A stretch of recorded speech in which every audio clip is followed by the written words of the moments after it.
Hello everyone, আজকে আমি তোমাদের সাথে শেয়ার করবো একটা easy to make egg sandwich recipe, যেটা আমি বাড়িতে সবসময় বানিয়ে থাকি আর এটা আমার খুবই ফেভারিট। তো এর জন্য ফার্স্টে ব্রেড নিয়ে নিলাম, এখানে ছিল ডিম, সঙ্গে একটু নুন নিয়েছিলাম, তেল নিয়েছিলাম, সঙ্গে ছিল শসা, পেঁয়াজ, একটু চিলি ফ্লেক্স ছিল, এখানে গোলমরিচ ছিল। তোমরা চাইলে টমেটো ইউজ করতে পারো, বাট আমি এখানে টমেটো সস নিয়েছিলাম আর সঙ্গে নিয়েছিলাম মেয়োনিজ। তো চলো প্রসেসটা শুরু করা যাক। তো প্রথমেই কিন্তু আমি যেটা করব সেটা হচ্ছে যে ডিমটাকে আমি ভালো করে অল্প একটু নুন দিয়ে ভালো করে ফেটিয়ে নিয়ে তারপরে কিন্তু এখানে একটা অমলেট বানিয়ে নেব, যেটার মধ্যে কোনো পেঁয়াজ বা কিছু থাকবে না, একদম শুধু প্লেন অমলেট হবে। তোমরা চাইলে এটাকে কিন্তু সিদ্ধও করতে পারো, বাট আমার অমলেট করা যেটা হয় ওটা খেতে বেশি ভালো লাগে আর আমি সবসময় এটাই করি। আর এখানে কিন্তু আমি কড়াইতে এই ব্রেডগুলোকে একটু সেঁকে নিচ্ছিলাম। তোমরা চাইলে এটা বাটার দিয়েও সেঁকতে পারো, বাট আমি সবসময় বাটার বা ঘি খাওয়াটা প্রেফার করি না, তো ওই জন্য আমি একদম কড়াইতে এটা হালকা করে সেঁকে নিই, তাহলে কিন্তু জিনিসটা একটু ক্রিস্পি হয় খেতে।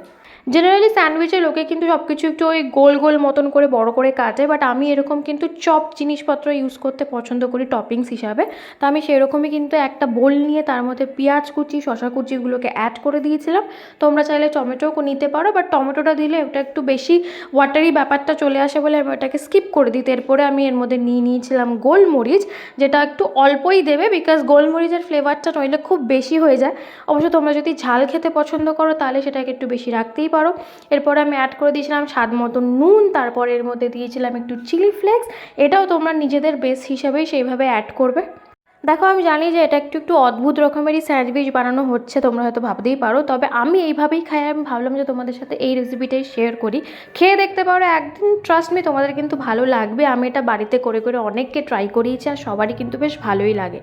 এরপরে ছিল মেইন জিনিসটা অ্যাড করার পালা, যেটা হচ্ছে সস আর মেয়োনিজ। আমি কিন্তু এটার মধ্যে বেশ ভালো মতনই একদম টমেটো কেচাপ অ্যাড করি আর তার সাথে কিন্তু একটু মেয়োনিজ অ্যাড করি। তোমরা এটা নিজেদের মাপ মতো করতে পারো। আমি 2 চামচ যদি টমেটো কেচাপ অ্যাড করি তার মধ্যে 1 চামচ মেয়োনিজ অ্যাড করি। এই প্রসেসেই আমি কিন্তু জিনিসটা বানাই। এরপরে যেটা আমাদের আজকে মেন ইনগ্রিডিয়েন্ট ছিল সেটা হচ্ছে ওই এগ অমলেটটা। সেটাকে কিন্তু বেশ পাতলা করে বানাতে হবে যাতে ওটা একটু ক্রিস্পি বা একটু ফ্লেকি হয় খেতে। আর চেষ্টা করবে যে একটু বড় বড় করে ওটাকে টুকরো টুকরো করা, যাতে ওটা মুখে ফ্লেভারটা আসে স্যান্ডউইচটার মধ্যে। তো দেখতেই পাচ্ছ আমি কিন্তু এইভাবে ওটাকে নিয়ে নিয়েছি আর এবার কিন্তু এই পুরোটাকে ভালো করে মিক্স করার পালা। এটা কিন্তু খুবই সিম্পল একটা রেসিপি, একদম ঝটপট 10 মিনিটের মধ্যে হয়ে যায়। তো তোমরা কিন্তু ট্রাই করে অবশ্যই দেখতে পারো। এরপরে এই ক্রিস্পি ব্রেডগুলোর মধ্যে এই পুরো মিক্সচারটাকে আমরা অ্যাড করে দিলাম আর তারপরে কিন্তু উপর থেকে আরেকটা করে ব্রেড দিয়ে দিলাম। দিয়ে এবার এটা চাইলে তোমরা স্কোয়ার করেও খেতে পারো, তোমরা এটাকে অন্য কোনো কাট মানে ট্রায়াঙ্গেল কাট করেও খেতে পারো। আমি জেনারেলি এরকম স্কোয়ার করেই খাই।